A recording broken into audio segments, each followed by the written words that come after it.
Let's just get right to it. Most men don't actually fear intimacy. What they fear is rejection.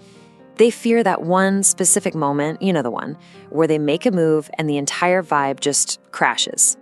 But what if there was a way to invite intimacy without all that pressure, without ever looking needy, and most importantly, without ever setting yourself up for that soul-crushing no?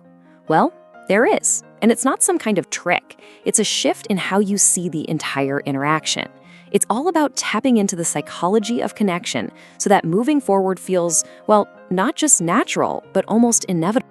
And look, before we dive into the exact steps, if you're serious about mastering this kind of emotional intelligence in your life, this is the perfect time to hit that subscribe button and ring the notification bell.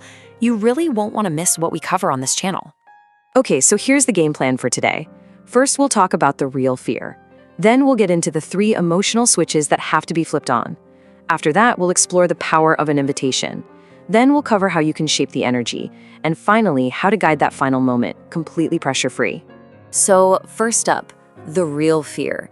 And look, this isn't just about feeling a little nervous. It's about a huge misunderstanding of attraction that trips up so many guys. Once you get this, I promise, everything else just starts to click. Think about it like this. For a lot of men, attraction can be like a light switch, right? It's either on or it's off. It happens fast, it's very visual. But for many women, it's way more like a dimmer switch. The light gets brighter, slowly. It builds over time, layered with emotional experiences. It's not just about what you look like, it's about how you make her feel. And trying to force a physical connection too soon, that's like jamming the dimmer switch all the way up. You don't get a brighter light, you just break the circuit. And that brings us to the absolute core of all of this. The decision to be intimate. It doesn't happen in her logical brain. She's not sitting there making a pros and cons list. It's a feeling. It's an emotional yes that happens when the moment feels right. When that feeling is there, physical connection is just the natural next step. So the big question is, how do you create that feeling? That brings us to our second section, the 3 emotional switches. Think of these like a combination lock. You need all 3 in the right order before any real connection can open up. The first switch is safety. And I'm not just talking about physical safety. That's a given. I'm talking about emotional safety. It's the feeling she gets that you won't judge her, that she can relax, that if she said no to something, you wouldn't get all weird or angry. This is created by your emotional stability, your calm presence. Just that vibe alone, the one that says, hey, whatever happens, we're good. That's incredibly attractive. Okay, next up is trust. Now, this isn't some grand gesture. It's built in all the tiny moments. It's when your words actually match your actions. You say you'll do something, you do it. You say you respect her boundaries, and then you actually do. Every single time your words and your actions line up, you're building a little more trust, making it safe for her to be a little more vulnerable. And the final switch? Anticipation. Oh, this is the fun part. This is the chemical magic. It's that electricity in the air, that little bit of tension that makes things exciting. And you don't create it by pushing forward. You create it with restraint, by holding back just a little. It's in the playful smile, the eye contact that lasts a half second too long. It's the space you create that makes her wonder, what's next? Okay, so once you have safety, trust, and anticipation all working for you, you're ready for the real magic. And that brings us to section 3, the power of invitation. This is the art of asking without ever actually asking. Let's compare these two, right? A direct question like, do you want to come back to my place? It forces a yes or no answer. It feels like a transaction, like you're trying to close a sale. But an emotional invitation, something like, I'm having such a great time, I really don't want this night to end. That creates an opportunity. It's not a question, it's a statement of how you feel. It invites her to participate in that feeling and makes any next step feel like a shared decision. So here's a really powerful way to put this into practice. It's called the soft withdrawal. When you feel that spark, that moment where the chemistry is just right, a guy's normal instinct is to lean in, right? To push for more. I want you to try the exact opposite. Just for a second, lean back. Not in a cold way, just relax, take a breath. What you're doing is creating a tiny vacuum, a little bit of space. You're removing the pressure, and that gives her the chance to be the one to close that distance. And the psychology here is just beautiful. The second she realizes you aren't just trying to get something from her, her own desire is finally free to come to the surface. You've taken your agenda off the table, and now she can move towards you because she wants to. Rejection isn't even a possibility here because it's becoming her idea too. Now, this next part, it's the foundation for absolutely everything we've talked about. Section 4, shaping the energy. You have to remember, your emotional state is contagious. How you feel directly impacts how she feels. This is all about mastering your own internal state.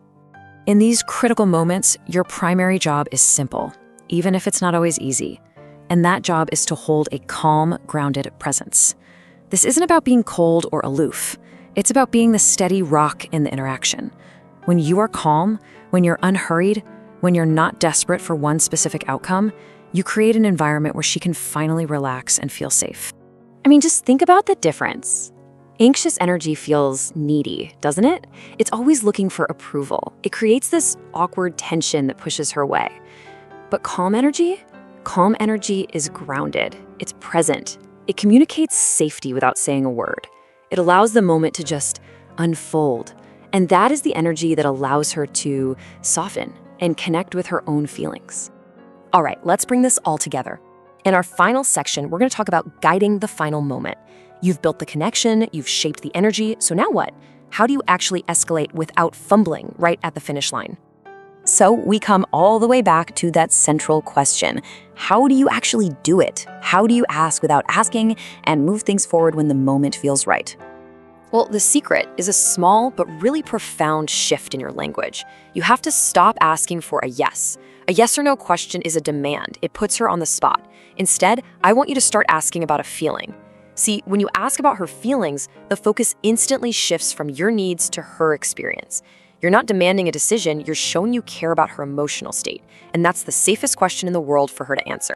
Here are a couple of perfect examples. Instead of saying, "Do you want to come inside?" try asking, "Do you feel comfortable here with me?" Or instead of just leaning in for a kiss, you could pause for a second and ask, "Is this okay?" This language puts her in total control. And here's the magic part. Even if she says, I think this is a little fast for me," you haven't been rejected. You've just been trusted with honest information. And your response, "Hey, no problem at all. I'm having a great time." That actually builds more trust for the future. And as things do move forward, remember this one simple rule. Mirror her desire. Don't overwhelm it.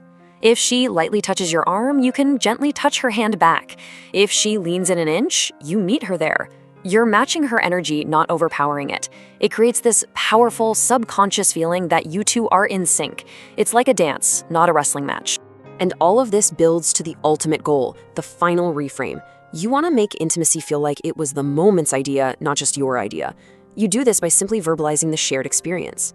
Saying something like, "Wow, there's a really nice energy between us right now," turns it into something you're both a part of. It's no longer about you wanting something from her, it's about both of you being caught up in the same shared feeling. So if you only remember one thing from all of this, let it be this. Women follow emotion, and emotion lives in the moment. So stop trying to force an outcome. Your only job is to be the architect of that moment. Build the safety, build the trust, build the anticipation. And once you've done that, you won't have to ask. The moment itself will do all the inviting for you. Hey, if this gave you a new way to think about connection, do me a favor and hit that like button. It really helps. And if you want to keep going deeper on this stuff, make sure you're subscribed because this is what we talk about every single week. Now, I'd love to hear from you. Has this idea of invitation over asking clicked for you? What's been your biggest challenge when it comes to creating this kind of pressure-free connection? Drop your thoughts and experiences in the comments below. I read all of them. Thanks for watching, and I'll see you in the next one.